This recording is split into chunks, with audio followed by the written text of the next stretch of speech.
welcome everyone. Thanks for taking the time to join us today on our L3 webinar. Just to go through a couple of house rules, if everyone can just keep their microphones and cameras off. The session is being recorded, so it'll be sent through to those that have registered. And if you've got any questions, if you can just put them in the chat box and we'll go through them at the end. Okay, Ian. Okay, just the agenda for today. We'll go through an introduction. Ian will go through some specs on the L3. We'll got some case studies that we'll show you. I'll go through some deliverables and then any questions that we might have, and then we'll have some contact information at the end. Okay, so my name is Brent. I've been at Optron for 17 years now. I'm the UAV portfolio manager, and yeah, we're excited to bring you the L3 today. Yeah. Yeah, thanks, Brent. It's been a while since I've given one of these webinars, so thanks for inviting me to your show.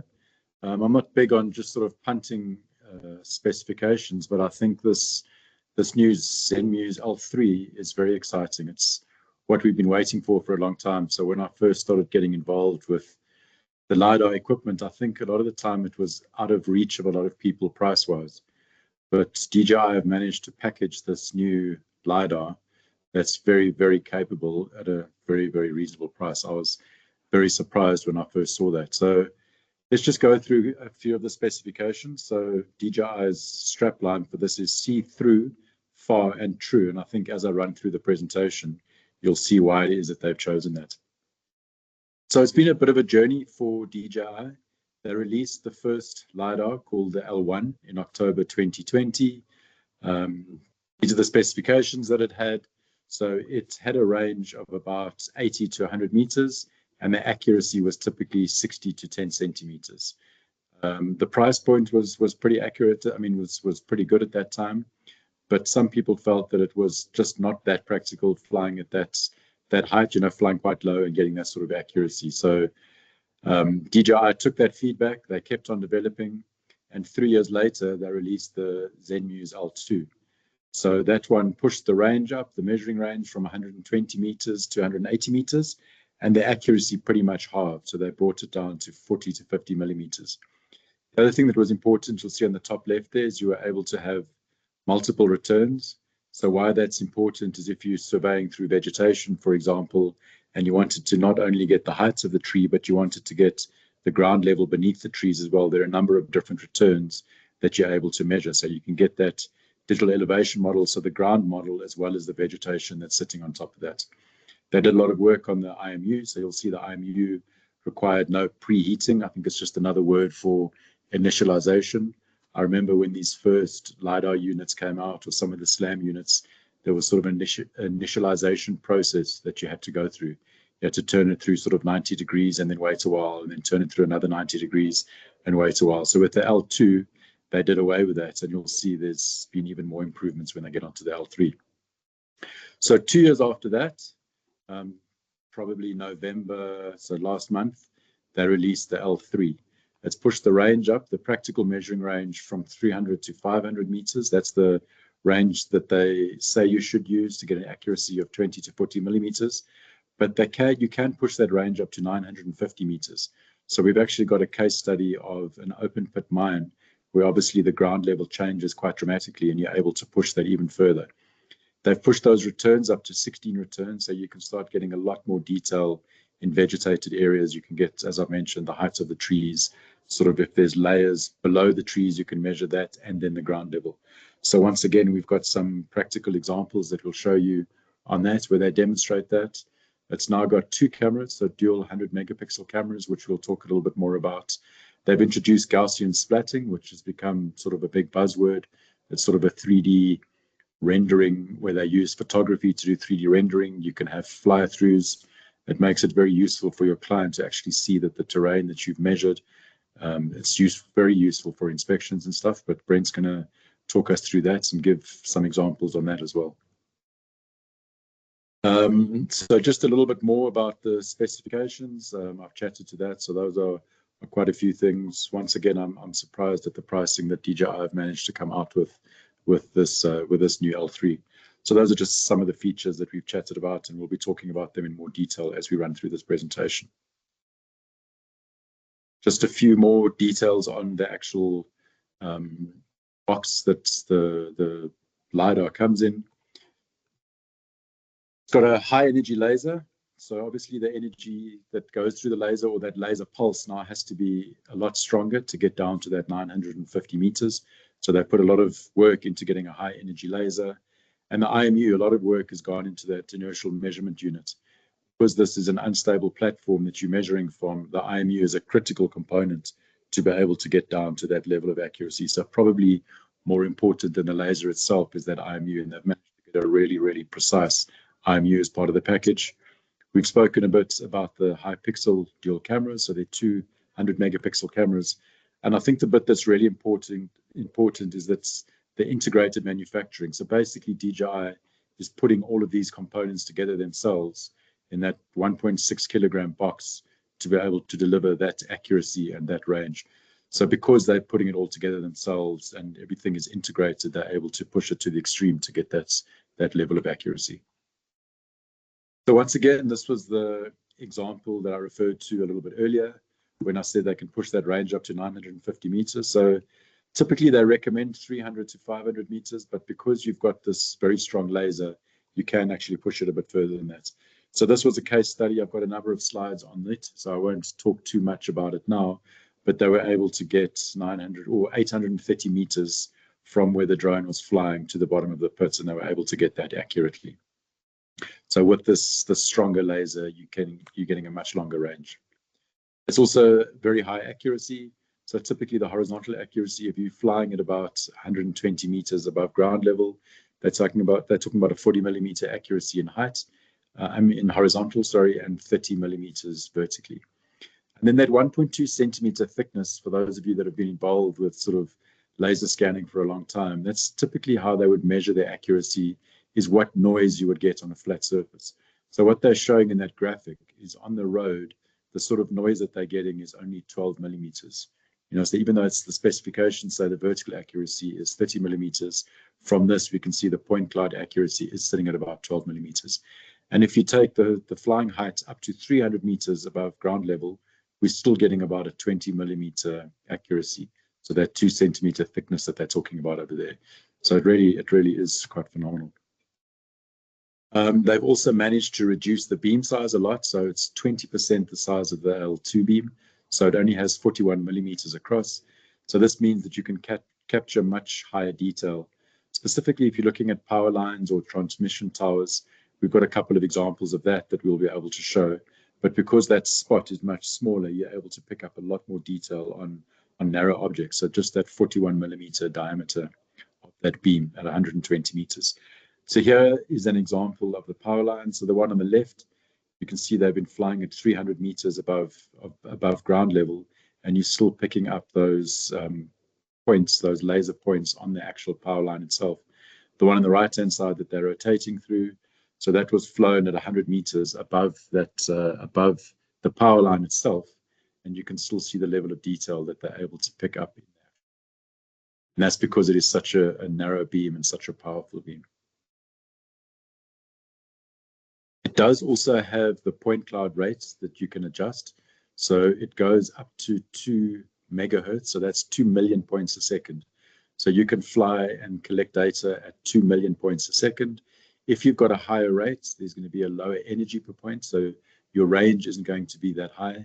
So if you look at the table below, if you want to capture high detail and run it at 2 million points per second, the flying height is only going to be about 50 meters above ground level. But if you're able to fly, if you want to fly higher, you can go up to 500 meters above ground level and then dial the rate down to 100 kilohertz. So 100,000 points per second as opposed to 2 million points per second. So it's quite nice that that's adjustable. You'll see when we go into a bit more detail, the lower the rate, the greater the number of returns as well. So if there's an area that you're flying over like a vegetated area, for instance, you would probably dial the rate down, you would fly higher, but you're going to be able to get a lot more returns at that height. So this slide talks a little bit about that. Brent will talk us through an example. We did some beta testing for DJI before they released this product. They wanted us to fly over a forest area. So what you do in a case like that is, as I mentioned, we dialed it down to 100,000 points per second, but you're able to get 16 returns from each laser spot that goes out. So each beam that goes out is giving you 16 returns.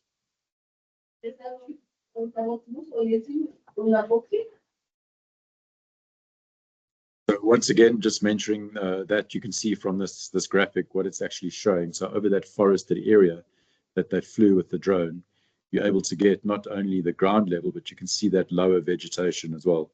So instead of doing it at 2 million points per second, they dialed it down to 350,000 points a second, and they were able to get those 16 returns. So you can see the detail in the forest as well, which is very impressive in my opinion. Brent, I don't know if you want to talk a bit about this. You're involved with some of that beta testing that DJI asked us to do. Yeah, thanks, Ian. Yeah, so DJI asked us to beta test the L3. So this is a forest that we scanned in KZN, and you can see how dense that forest is. It really was a good test for the L3. We ran on the top left. That's the point cloud once it's been processed, and we ran a classification.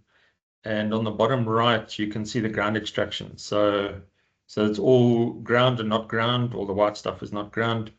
Yeah, and you can see there. I mean, it's like 98% ground coverage out of that dense forest.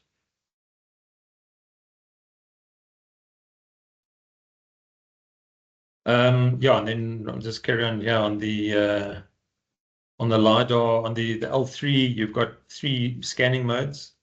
So you've got linear. They'll all do horizontal 80 degrees. The linear will give you 3 degrees forward. So that would be if you're scanning railway or if you're scanning a road. The star-shaped pattern would be if you're scanning anything, vertical surfaces, buildings, pylons, anything like that.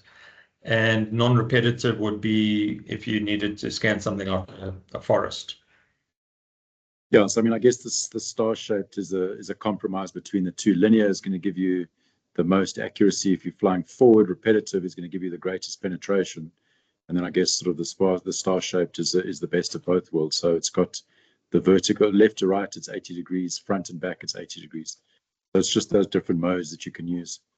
And then I think that just shows the sort of point cloud that you're going to get. So as Brent mentioned, if you're doing a linear road or a power line or something, you would set it up to scan linearly. And then the one on the very right is that non-repetitive scanning. You can see from that point cloud that is a forested area, for instance. So you're getting maximum penetration down to the forest floor, but you're also picking up the vegetation as you're going. So that's also a nice feature that they've introduced with the L3.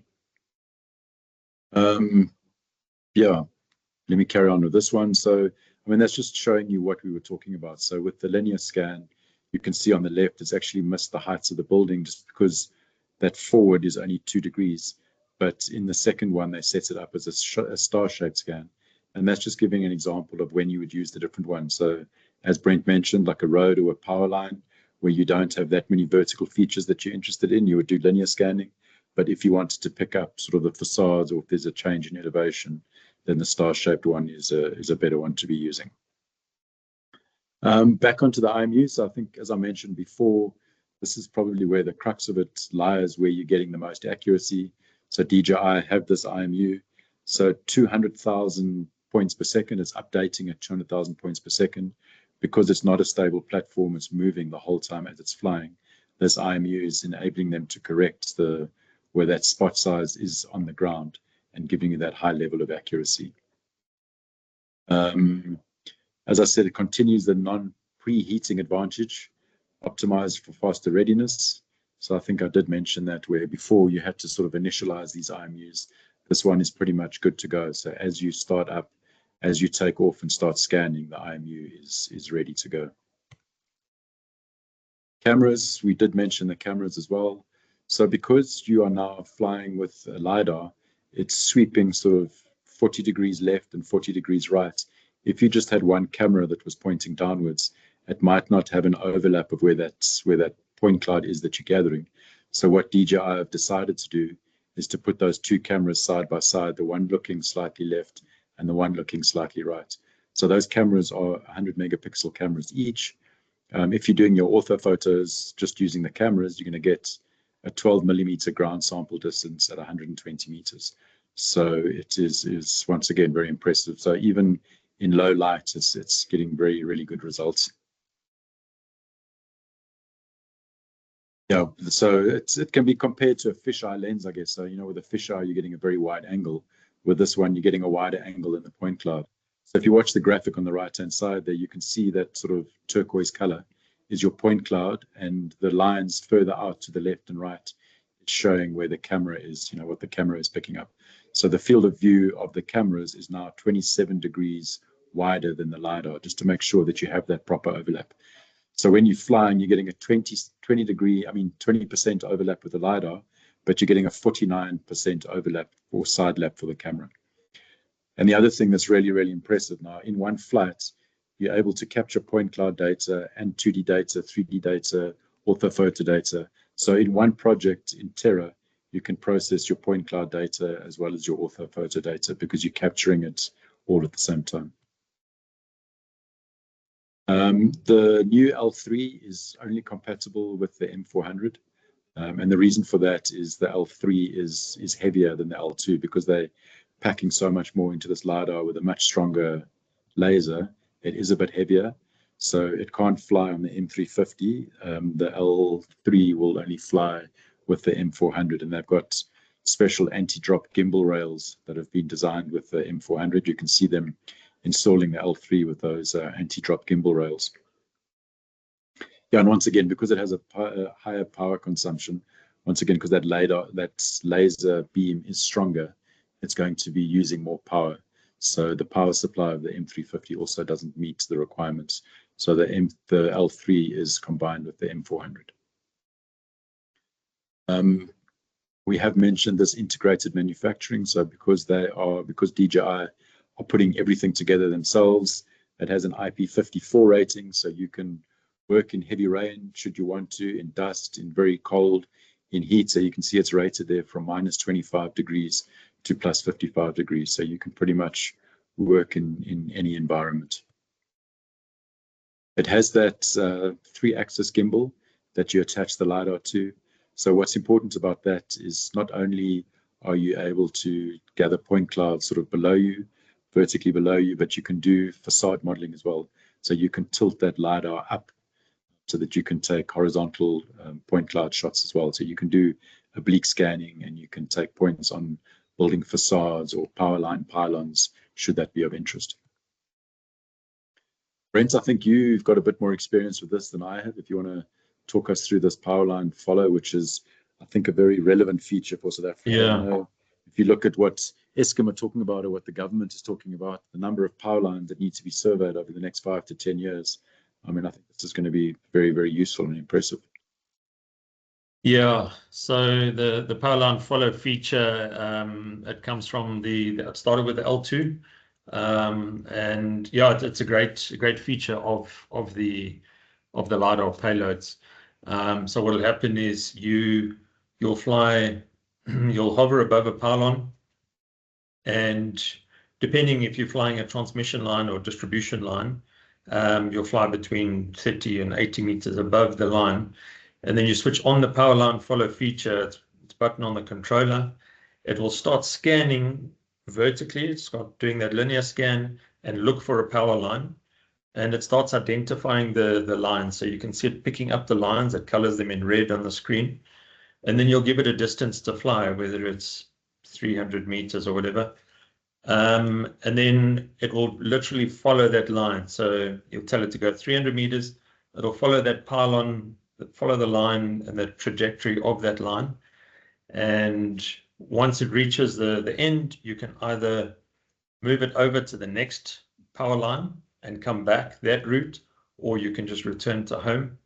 but it really is a great feature. It literally, if you look at the flight trajectory, it follows the actual power line. Yeah, here's it's got a laser rangefinder. So just building on the L2, it was 500 meters on the L2. It's now 900 meters on the L3. And like you'll see, one of the pits that Ian will talk about now is, if you need to just have a quick distance of, range of how high you need to set your flight route, then yeah, the rangefinder is quite useful. Right, so now we'll jump into some of the case studies. So it's all very well talking about the specifications, but DJI put this L3 through its paces, and they did a couple of areas of interest. As I mentioned, they got us to do some testing in a forested area, but they also tried some other areas around the world where there were points of interest. So one of these was just to see if this L3 is suitable for large-scale mapping. So there was this town in China where they had a requirement to survey 120 square kilometers. So, they got the guys in and they said, look, this is what we would like to do. We'd like a DEM with an accuracy of about 30 millimeters. You've got 3 days to complete this in. So they gave them a 3-day flying slot. The task parameters, so they said, look, let's fly at 300 meters above ground level. We wanted a scan rate of 100,000 points, probably because it was vegetated. So they wanted to get maximum returns. So they dialed down that scanning rate. The flight speed of 70 meters per second, and they wanted that side overlap of 20 degrees. So how they went about doing this is they divided the area up into 5 blocks. They calculated that they would need only 12 flights to cover this entire area of 120 square kilometers. They had 196 ground control points in this area that they wanted them to pick up to sort of control the ortho photos and the LiDAR. So what they did was one group flew, and they got 2 groups to go out and collect the ground control points, because as mentioned, there are 196 ground control points. And they said to them, you can fly between 7 a.m. and 5 p.m. over those 5 blocks. And then they used the DJI Terra software to do the processing. So what happened once they'd flown it, they realized that they could do the entire area in only 7.2 hours. So even though they'd allocated 3 days because it was quite a big area to map, they were able to finish the flying in just over 7 hours. And then the processing took 13 hours. They then checked on a number of points. They got 26 millimeters root mean square error vertically, and the ortho photo was at about 43 millimeters. So it was well within the specifications that they specified for this job. Once again, we spoke about that road thickness. So just to see how noisy that point cloud was, at 300 meters above ground level, they were getting that noise of only 10 millimeters. So it's just showing that the accuracy and the results of the point clouds were really, really good. So as it says in the bottom there, it's sort of a quote from the client saying that the Zenmuse can achieve high precision survey covering over 100,000 square kilometers in 1 day. And they collected it during the day, processing at night, and they could submit the results within 24 hours. So I think that's pretty impressive. 120 square kilometers within 24 hours, you can submit the results. So the ortho photos, ortho mosaic, and the point cloud. This is another example where they sort of pushed it to its limits. I think there were a couple of Rocket DNA guys that registered for this call. I'm not sure if they're on the call or want to jump into, but they're welcome to. So I was lucky enough to visit this pit before. It's a really, really deep pit, a big gold mine in Western Australia in a little town called Kalgoorlie. And these guys were using the L2 before. They wanted to compare what they were getting with the L3 versus the L2. So these were sort of the project requirements that they were given. The pit is 650 meters deep. The area is about 5.5 square kilometers, and typically it would take about 3 days. What they wanted to happen was they wanted it to be flown within 1 day, and they needed a vertical accuracy of 10 centimeters. So the guys set out. So the previous challenges, they said it was very time consuming. So because the range of the L2 was only 150 meters, they actually, if you look at those lines in the top picture there, you can see that the drone flew along and then had to drop down into the pit so that it was only 150 meters above ground level. And then when it got to the other side of the pit, it would have to climb up again and over and then turn around and come back. So because it was changing in altitude quite often, there was rapid battery consumption. And they often lost signal at the bottom of the pit. So as the drone sort of went down, they would lose signal. There was turbulence at the bottom of the pit, which increased the risk of possibly losing the drone. And then the pilot as well. I mean, the pilot would have to concentrate really hard for 3 hours as they were flying it. So they said to them, look, let's put the new L3 through its paces and let's see what we can do. So at flying at the same height, that 550 meters average above ground level, they were able to complete the flight in 15 minutes. The maximum different distance between the drone and the ground was 780 meters, and then they checked it on 6 control points. So I mean, I think the guys that were flying it said, well, look, why don't we push this up a little bit higher? We've got within the spec. You wanted to do the flights and the processing within a day. Why don't we go a bit higher and have even denser coverage? So at 600 meters above average ground level, they were able to complete 2 flights in 37 minutes, cover a bigger area, and in that case, the drone was 830 meters above the lowest point that they were able to survey. So it no longer had to follow the terrain and go down into the pit. They just put it at 600 meters above the average ground level and flew the pit to see what sort of results that they were going to get out of it. So they collected 23 gigabytes of data with those 2 flights. So that is the point cloud as well as the photos. And they were able to process that data in 1.5 hours. Where if you look further right, the L2 generated 44 gigabytes of data, and it took them 12.5 hours to process that. So it was very time consuming. They had to do a number of flights. As you mentioned, it drained the battery. And I think the other important thing to note here is just the processing was actually done on a laptop. So it wasn't on a sort of high spec gaming machine or a server. You know, it's got NVIDIA graphics cards, which help with the processing, but it was processed on an i7 laptop in those 1.5 hours after doing those 2 flights, which I think is pretty impressive. This was just showing the actual distance to each of those ground control points that they measured onto to check it. So you can see the range that they were getting, even though they recommend flying 300 to 500 meters. If you push the laser, it can get up to 728 meters. You can see there's 740. The one on the right is 737 meters, and they were still able to achieve the accuracy that they wanted to. So that's super impressive. And then just the quotes. I mean, as I mentioned, it took an hour to process all that data. On average, they were getting 96 points per square meter. When they worked it out, they said flying with the L3 was 12 times more efficient than flying with L2, and the data collection was in less than 2 hours. So, I mean, I'll read that quote because I think it's quite a good one to have. It says, the Zenmuse L3 completed the flight in just 15 minutes, which took 3 hours previously. And the L3 data quality is even better. So before they were taking 3 hours, now they're doing it in 15 minutes, and the data quality is better. All the data collection, processing, and analysis can be completed during daytime working hours. So they're flying with more safety, stable signals during the entire flight, and it doesn't delay the end of work time. It is a revolutionary product in mine surveying and mapping. So I'm expecting us to get a lot of interest from the mining industry just because it can, has got that such long range from the drone that you can, the LiDAR range.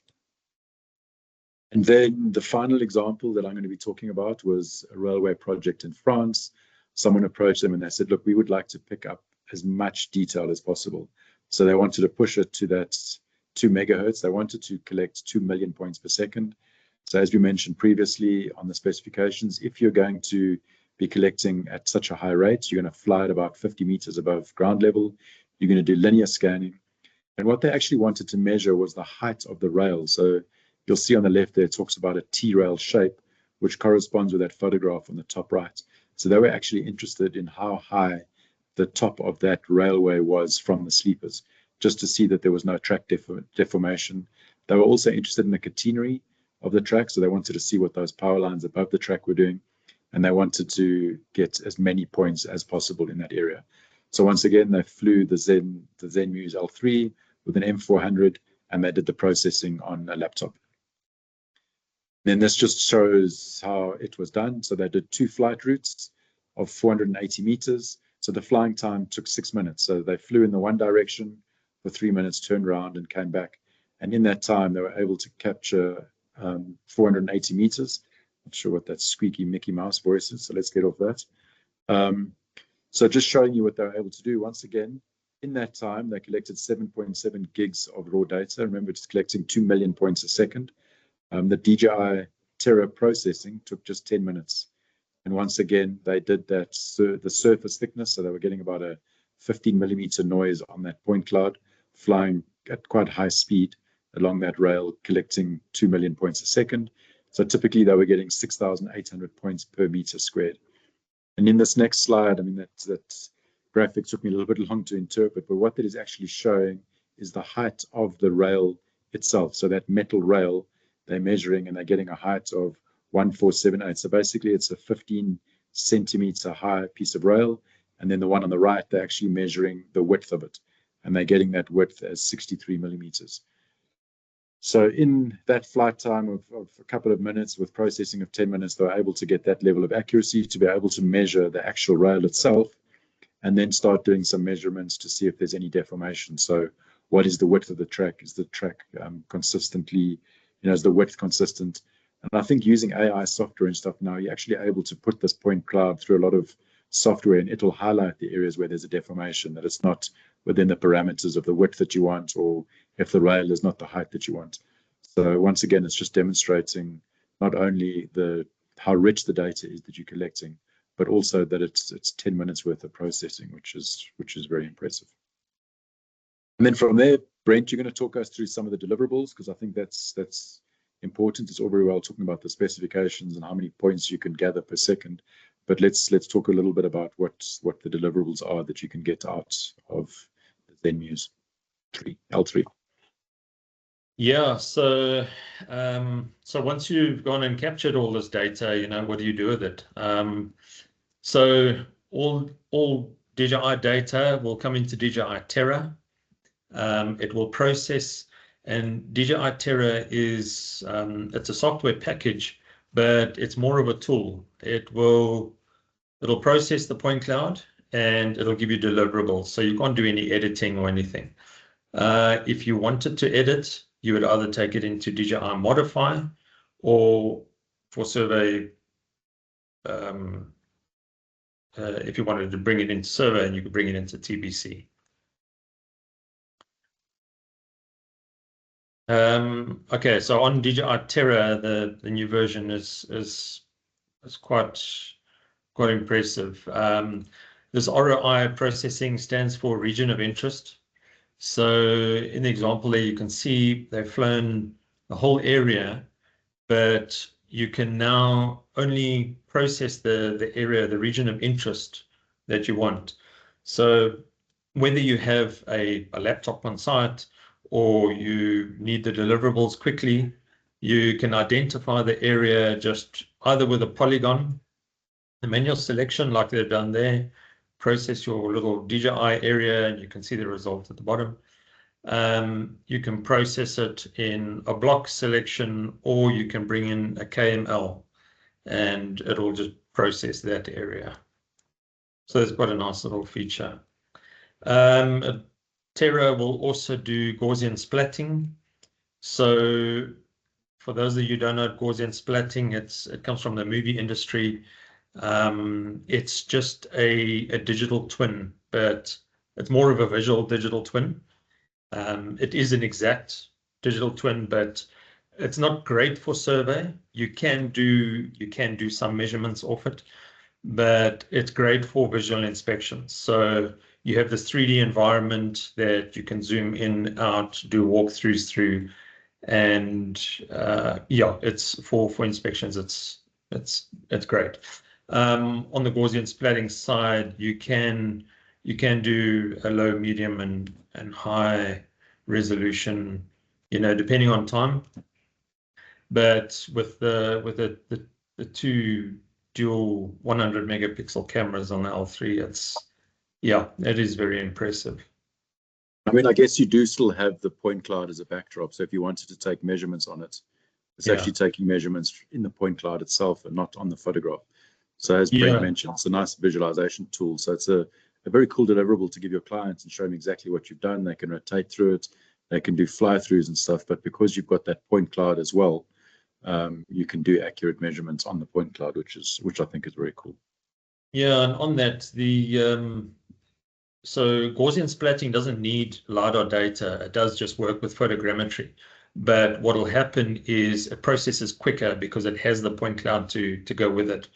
So you can either do, if you've flown with LiDAR as well as photogrammetry, as well as the cameras, then you'll have that option. Then in Terra, this is just showing the fusion reconstruction. So you can process everything at once, whether it's point cloud, surfaces, your 2D, your 3D stuff, you can process everything at the same time. And then that's the same as Trimble Business Center. So if you put in it's not going to process the point cloud, but once you bring it into TBC, you can do your orthos, your point clouds all at the same time. So once you bring it into TBC, it can be quite daunting when you open the photogrammetry module. You met with a whole lot of buttons, but what I did, you can customize a ribbon, and you can customize any of the tabs.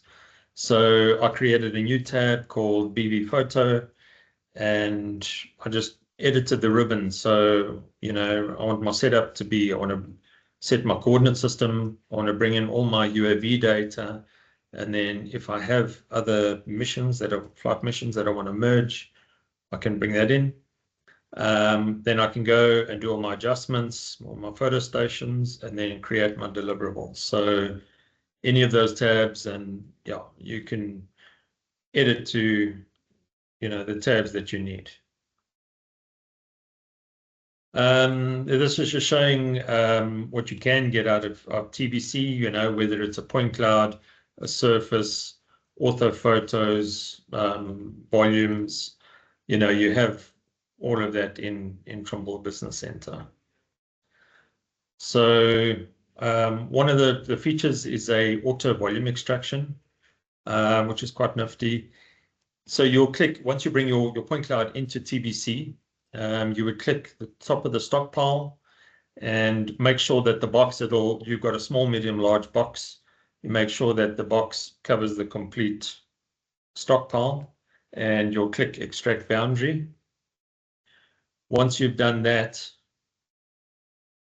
you'll go to the next screen, and you have your boundaries. So you'll see at the bottom there, if you wanted to edit, if you've got another stockpile that the stockpile is encroaching onto, you can go and edit that boundary, and you'll click update boundary.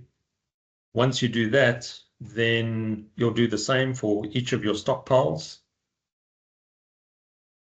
and then you will be able to label your stockpiles. So if you've got 1, 5, 10 stockpiles, you click whichever stockpiles you want to get a report on, click your calculate volume and create report. Once you create report, then you'll get your nice little stockpile report here. You can either export that as a CSV on the right-hand side there. From here, you can choose which stockpiles you want this report on. Or you can save this report as a PDF or a Word document or a CSV. I guess the one thing that we didn't put in this presentation is that Trimble Business Center now have a specific mining module. So it follows mining workflows. If you are calculating stockpiles a lot, it automates a lot of that process and generates reports and stuff. But because it's not just guys in mining that are on the call, we haven't added that bit in. But you can definitely chat to Brent a bit more about that, about the specific mining module that is now available in Trimble Business Center. Yeah, and I think with that, that sort of wraps up the specifications that we went through at the first. We showed you a couple of case studies, and then just some of the deliverables that are available using the different software package, whether it's the DJI software package or whether it's Trimble Business Center. We know a lot of people on the call are very familiar with Trimble Business Center, so it's very easy to pull the data in there. You can manipulate the point clouds, you can calculate volumes, as Brent has just shown you, you can generate ortho photos. So a lot of the work you can do in Trimble Business Center. We know that Business Center is famous for its coordinate system library. So we often have clients that are working outside South Africa, and we'd sort of be contacted and say, what happens if I'm working in this particular area? What coordinate system do I need to work on? So it's got all of that sorted. So you'll see that ribbon that Brent created. One of the first things there was selecting the coordinate system. So you would choose it by country, what area you're in, and it'll be good to go. So all the control points and stuff that you get would then automatically fit in, and you'd be able to do the processing in Trimble Business Center if that's what you're more familiar with. Brent, I don't know if you've got any closing comments or if there's any questions. I'm not able to see the chat bar because I'm in presentation mode. Yeah, so if you've got any questions, drop them in the chat box. We do have a question from Joel. He says, can one process the data in DJI Terra and get an accurate point cloud as a deliverable, or do you have to do this in TBC? No, you can process in DJI Terra and export your point cloud from DJI Terra as a final point cloud. Yes, I think that one slide of yours showed that DJI modifier or the TBC. So you have two options. So once you process the point cloud, you can either do a lot more work in that DJI modifier, or you can export it to TBC, whatever you're more comfortable working with. Yeah, and DJI Terra does come with the L3, so it's nothing that you have to buy extra. It will come with it. Thanks, Honor. We'll keep your email address. Any more questions? As I said, I can't see the chat box. I'm surprised that you haven't been asked the price or anything yet, but that's good. We'll save that for guys contacting you directly. So, I mean, Brent, I think the other thing to mention is I'm not sure if our demo system has arrived yet, Brent. I know we ordered it a while ago. So if it hasn't arrived yet, it's due to arrive in the next few days or maybe a week or two max. So, I mean, we'd love to take this thing out and give it a spin in your environment. So if you guys are interested in a demonstration of this equipment, please do just contact Brent. We're going to go through all the contact details now. If we jump on to the next thing. So yeah, I've just got some more questions, Jan. Oh, shit, sorry, I didn't see that. Okay, so DSI says, what is the price of the L3? It's 250,000 Rand. So depending on exchange rate, but for today it's 250,000. When these things first came out, I mean, I know that when they first came out a couple of years ago, I was like, wow, this is going to revolutionize the way the guys do survey and they do volume surveys and stuff. And if I'm not mistaken, it was around R1 million. I think the price point there was sort of the high 900,000 Rand. So when this thing came out and we saw what the specifications were at that price, I think it's unbelievable. I mean, I think it's going to be flying off the shelves. It's very impressive what you're getting for that amount of money. Zolani, it doesn't come with TBC. It comes with DJI Terra. Here's all the price questions. Please elaborate a bit more on facade surveys and possible use with Gaussian splatting. Most mapping in mines. Yeah, so well, to elaborate, you will just land up with your point cloud. Depending what you want to get out of it. I know some people, the mining guys, want to look at colors and seams and things like that. So yes, with a photogrammetry, you'll definitely see that. And scanning it with the LiDAR, you'll have your point cloud. Is the L3 compatible with M300? No, it's not. The L3 only, because of the weight and the size, it's roughly twice the size of the L2. So it uses, when you buy the L3, it comes with a separate gimbal for the M400, so it'll only fly with the M400. The gimbal comes in the box with the L3, and that has to be installed on the M400 to fly, because it has a little slide feature, because it's quite heavy. It's 1.6 kilos. It uses a different gimbal. So, but yes, the L3 only flies on the M400. What is the cost in US dollars? Victor, we'll have to get back to you on that. We will email the answers to those the questions that we don't have answers for. It's about, I've just done a quick exchange. That's about $14,500 to $15,000. So that's roughly the exchange rate. Thanks, Ian. Brett, apologies, does it keep its height constant above the catenary? Yes, it does. It does. So, Brett, yeah, it once you put on the power line follow, it identifies the lines and you can see those lines clearly. It puts little sticks on the lines and it uses that. So when you look at your line trajectory, your flight trajectory, it's exactly parallel to the power line. Can this drone be used in underground stope scanning? No.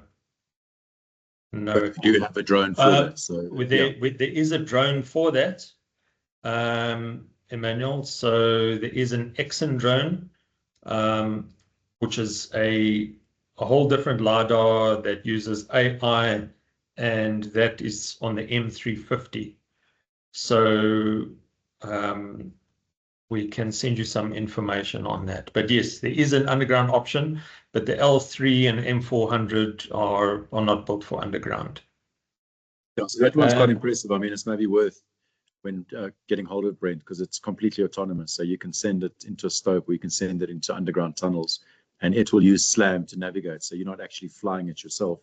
You're sending it into an area. So if there's a mine disaster, for example, and you want to see what's happening in there, this Exxon drone can then fly itself into that area to a certain distance and then come back when it's seen it. So that's also super, super impressive. We should probably have a webinar on that next year sometime, Brent. Maybe early next year we can do an Exxon one as well. So anyone that's interested, there is an underground autonomous drone that we have as well.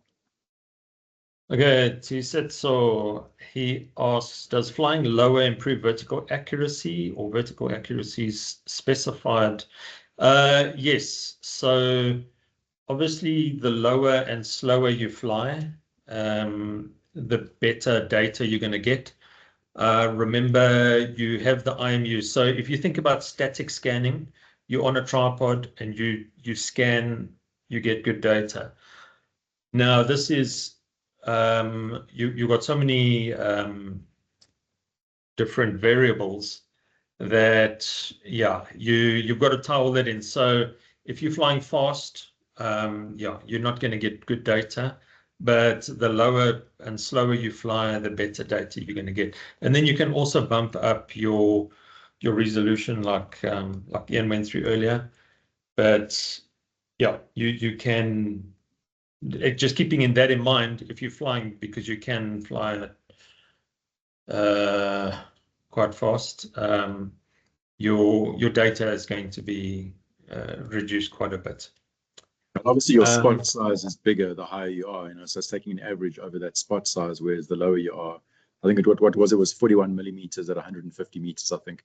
So that's sort of where you want to be. The higher you are, that spot is going to get slightly bigger. So definitely, the lower you fly, the better your vertical accuracy. Yeah, that also ties into the IMU. So the drone's not in the same position as it was a millisecond ago. So you've got all that to think about. But yeah, but it is impressive. It is impressive. Emmanuel, yes, we will send you that data, that information. Is that all the questions? Our contact details are there. Does DJI Terra take advantage of P1 oblique imagery? Does DJI take advantage of P1 oblique imagery, and how does it affect mapping accuracy? You're talking about the P1. Yeah. But that's a different camera, right? So I mean, I guess this one has got those integrated photogrammetry that don't really go together. Yeah. So yes, you can fly oblique imagery. Mapping accuracy. So Oblique would be if you're looking for vertical surfaces like on a high wall on a mine, then you would definitely fly with oblique. But yeah, I hope I answered your question, but you can give me a shout afterwards, or I'll email you afterwards. Can you please share the workflow in DJI Terra? Yes, Joel, I can send you that. It is very easy though. You bring in your point cloud, you create a LiDAR project, and then you choose your deliverable. So it's very basic, very quick.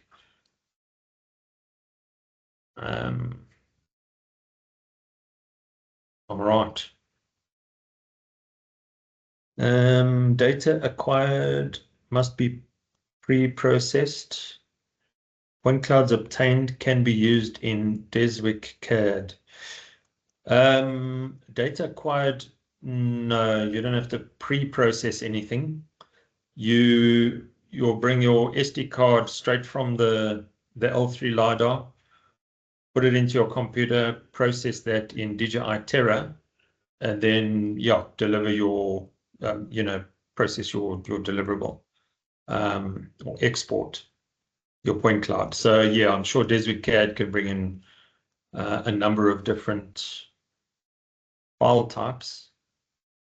Yeah, so then I guess it'll be all those point cloud formats that we can export in, and then I'm sure that, as you say, Deswik will be able to import those LAS files or whatever the files are that the export format. So that should be pretty simple to do. Okay, Joel, it looks like you're having issues there. Yeah, okay. Well, I'll get tech support to get in contact with you on that. Your email address is there, no problem. Any more questions?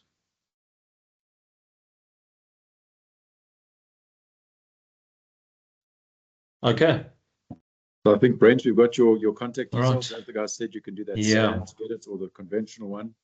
We do also have the various social media channels that you can follow us on. So keep up to date on LinkedIn or Facebook or Instagram, YouTube, or the Optron website. So there is a lot more data that's being put up there. We'll often have not just the DJI stuff, but anything that's of interest you can find on there. So do follow us on any of those social media channels.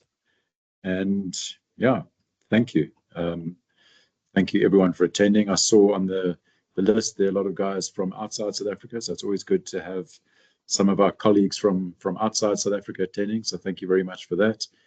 Please do contact us if you want any additional information. We will be putting up the presentation on website, and the guys that registered can also get copies of it, so you can run through the recording of this. Is there anything else I'm missing, Brent? Yes, Siyabonga asked if it's being recorded. Yes, it is, Siyabonga. Those that registered will get the recording, and all of our recordings are on our website, so you can always go back and watch any other webinar that we've done. But yeah, that's I think that's it from my side anyway. Thanks to everyone that joined in, taking some time off on a Tuesday to listen to us talk about the L3. But yeah, we're quite excited about it, and it is a great tool. So thanks everyone, and have a great day further. Thanks everyone. Cheers.